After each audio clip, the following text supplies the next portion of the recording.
कि जब मुख्तार अंसारी पंजाब से उत्तर प्रदेश लाए गए थे तब भी वहां पर बहुत ज्यादा उनकी रुग्ण अवस्था थी। ये अब दुर्भाग्यपूर्ण है कि बावजूद सर्वोच्च और सर्वश्रेष्ठ चिकित्सा के मुख्तार अंसारी को दिल का दौरा पड़ा, जैसा कि बताया जाता है, और उससे उनकी मृत्यु हो गई। समाजवादी बसपा वगैरह के पार्टी का जब टाइम आया तो फिर उस समय इन्होंने अपना आर्थिक साम्राज्य और आपराधिक जो इनका प्रभाव क्षेत्र था उसको बराबर बढ़ता गया। इसमें योगी जी जब आए हैं तब कानून का शिकंजा इन पर कसा गया है और जो पुराने केसेस थे उनमें इनका प्रोसिक्यूशन हुआ है।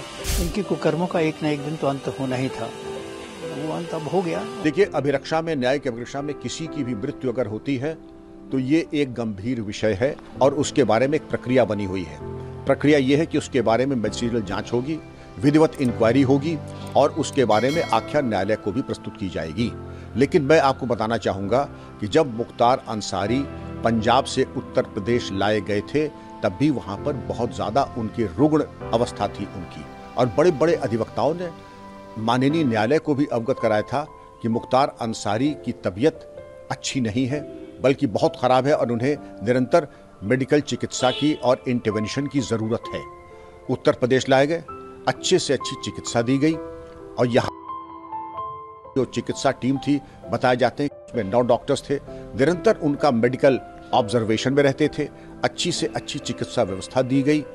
ये अब दुर्भाग्यपूर्ण है कि बावजूद सर्वोच्च और सर्वश्रेष्ठ चिकित्सा के मुख्तार अंसारी को दिल का दौरा पड़ा, जैसा कि बताया जाता है, और उससे उनकी मृत्यु हो गई।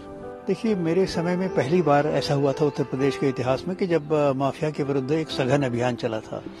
और मुझे याद है ज्यादातर जो माफिया थे वो या तो जेल के अंदर थे, 2 माफिया पे मेरी पकड़ में नहीं आए जो, और कैसे बच गए वो भी मैं बता दूं। एक तो मुख्तार अंसारी थे, वो भूमिगत हो गए थे, अंडरग्राउंड हो गए थे, वो कहाँ है अता पता उनका कोई नहीं था। आज की मतलब जैसे हमारे बाद में वो मुझ पे ताव देके घूमने लगे थे, वैसी बात नहीं थी। He went underground, he disappeared and nobody knew his address, कहाँ है। तो फिर हम लोगों ने उनके घर की कुर्की करा दी थी, पहली बार उनके घर की कुर्की हुई थी मेरे कार्यकाल में।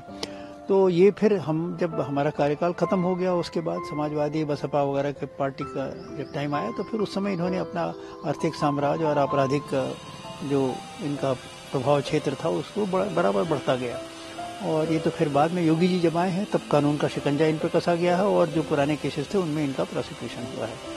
तो ये तो करीब 3 दशकों से मतलब चले आ रहे थे और इनकी कुकर्मों का एक न एक दिन तो अंत होना ही था, वो अंत अब हो गया। और ये दूसरे अपराधियों के लिए सबक होना चाहिए कि भाई आपका हर आदमी का आपकी एक लाइफ टाइम है, एक स्पैन है, इतने दिन आप चलेंगे, उसके बाद तो आपको खत्म होना ही है और आपका भंडाफोड़ भी होना है।